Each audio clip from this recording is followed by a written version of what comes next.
நம்மள பல பேருக்கு இருக்கக்கூடிய ஒரு பிரச்சனை என்ன அப்படின்னா அது வாய்வு தொல்லைங்க. ஸோ வாய்வு தொல்லையால் நமக்கு அந்த சாப்பாடு அதிகமா சாப்பிட முடியாம போறது, அதே மாதிரி அதிகமா கேஸ் வெளியேறிட்டே இருக்கிறது, அதே மாதிரி நெஞ்சு எரிச்சல் இருக்கும்.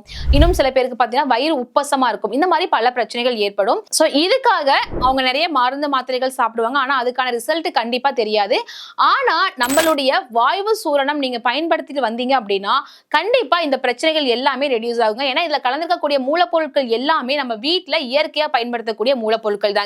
சுக்கு கலந்திருக்காங்க. சுக்கு பாத்தீங்கன்னா ஜீரணத்தை தூண்டுறதுக்கும் அதே மாதிரி உடம்புல இருக்கக்கூடிய சூட்டை குறைக்கிறதுக்கும் ரொம்பவே ஹெல்ப்ஃபுல்லா இருக்கும். அடுத்து மிளகு கலந்திருக்காங்க. மிளகு வந்துட்டு வாய்வு தொல்லை பிரச்சனையை ரெடியூஸ் பண்றதுக்கும் சளி பிரச்சனையை ரெடியூஸ் பண்றதுக்கும் ஹெல்ப்ஃபுல்லா இருக்கு. அடுத்து திப்பிலி கலந்திருக்காங்க. குடல் மற்றும் நரம்பு பிரச்சனைகளுக்கு ஒரு பெஸ்ட் தீர்வா இருக்கும். அடுத்து ஓமம் கலந்திருக்காங்க.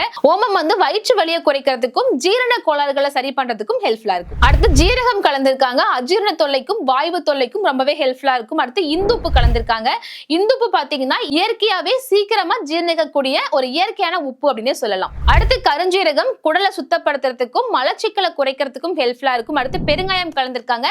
வாசனைக்கும் வாயுக்களுக்கும் ஒரு நிரந்தர தீர்வு அப்படின்னு சொல்லலாம். அடுத்து வாயு விலங்கம் அப்படின்னு சொல்லப்படக்கூடிய மூலப்பொருள் கலந்திருக்காங்க. வாயு பிரச்சனைகளுக்கு உடனடி நிவாரணமா இருக்குங்க. இதை எப்படி நீங்க பயன்படுத்தணும் அப்படின்னு பாத்தீங்கன்னா இதுல இருந்து 1 ஸ்பூன் அல்லது 1/2 ஸ்பூன் எடுத்து ஆஃப்டர் லஞ்சுக்கு அப்புறம் நீங்க ஹாட் வாட்டர்ல மிக்ஸ் பண்ணி குடிச்சிட்டு வரலாம்.